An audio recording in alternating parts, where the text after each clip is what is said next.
We, the people, declare today that the most evident of truths, that all of us are created equal, is the star that guides us still.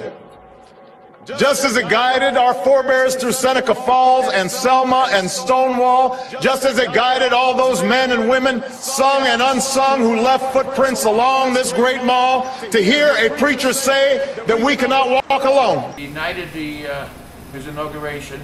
I was watching the Obama speech on television, and all of a sudden he mentioned Stonewall. Oh, I got chills.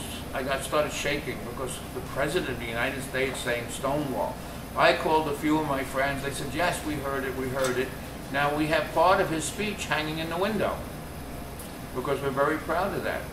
Now, as a bartender, I am their father, their mother, their grandfather, their psychologist, their priest, their rabbi. People come in with sad stories. I listen for a while. I try to help them. Everybody comes to this place because this is Mecca to the homosexual community. This is where it started. This entrance was blocked off in the 60s, and so was this window. This was the dance floor with tables and chairs. Right here was a big arch that we can get from that side to this side.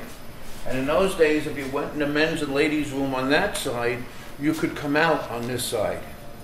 And that's where some of the drag queens changed their clothes.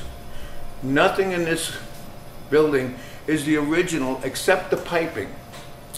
The pipes were always here. This was a burnt out bar called Beatrice's Stonewall Inn. It was owned by people in organized crime. It was owned by mafia. They came in with black paint, $250 worth of black paint, painted the walls, the floor, the ceiling, everything black, and opened it up to thousands of dollars a week from the gay community. It cost us $1 to get in, and remember in those days it was like $10. And the drinks were a lot cheaper, a little watered down. At the end of the night they put water in everything, but it was a place for two men to dance. This is the Leatherman. They're passing the bar called Ties, and this is Parents and Friends of Lesbians and Gays, which is a big organization now. It's worldwide. It's called PFLAG. The night of the rebellion, the cops came in on that side because this was blocked off, and there was a small hallway with a book. We used to sign a phony name to say it was a private club, but it was not rated by the 6th precinct. It was rated by the Vice Squad and police headquarters. They were after the bosses for money laundering, no licenses, and they found 1 or 2 of their associates beat up and dead.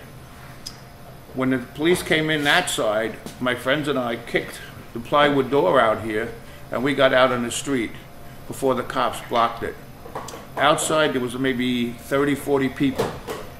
Within a few hours there was a couple of hundred people. A couple of hours later it was close to 900 people out there. The police admitted they were afraid to leave the building. There was a very young man standing against the wall, and the cop pushed the man. It took 2 cops to stop that guy from beating up the policeman, and then it turned out to be a lesbian with a mustache. Her name was Stormy DeLevere. She's now 93 years old, and she's living in an assisted living home in Brooklyn. That started most of the rebellion inside. Outside, we broke the windows with rocks, bottles, anything we could find to throw. After we run out of things to throw and run and everything, we started lighting the garbage cans, and we threw the lit garbage cans in the building to burn the bar down with the police in it. In the building was the police, one of the owners, Fat Tony, a couple of lesbians in men's suits and ties. They had a suit on, tie, they used to strap down, a couple of drag queens, a couple of bartenders, and a few customers. In those days, it was against the law to dress as a man unless you had 3 articles of female clothing. A man in drag would have to wear 3 articles of male clothing, or else they were arrested and put in jail for months at a time. This bar was always crowded, had a nice crowd. Remember, you had to pay to get in. You had to knock on the door, and they'd open up a little slit to see who you were. And it was always a nice crowd to dance with. But now, there are nights it's packed, wall-to-wall people. The day the gay marriage bill passed, you could not get in the door here. I couldn't even go out to go home. It was that crowded. And the next day it was twice as crowded because people were out celebrating. And with all these new laws being passed in another week or two, we all have our fingers crossed that Proposition 8 is overturned. And we're so happy that Hillary came out in favor of gay marriage. The president has said everything we want him to hear. But as far as marriage, for me, not good.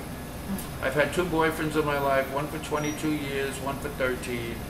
Right now, I don't need a new boyfriend. Right now, I don't want to get married.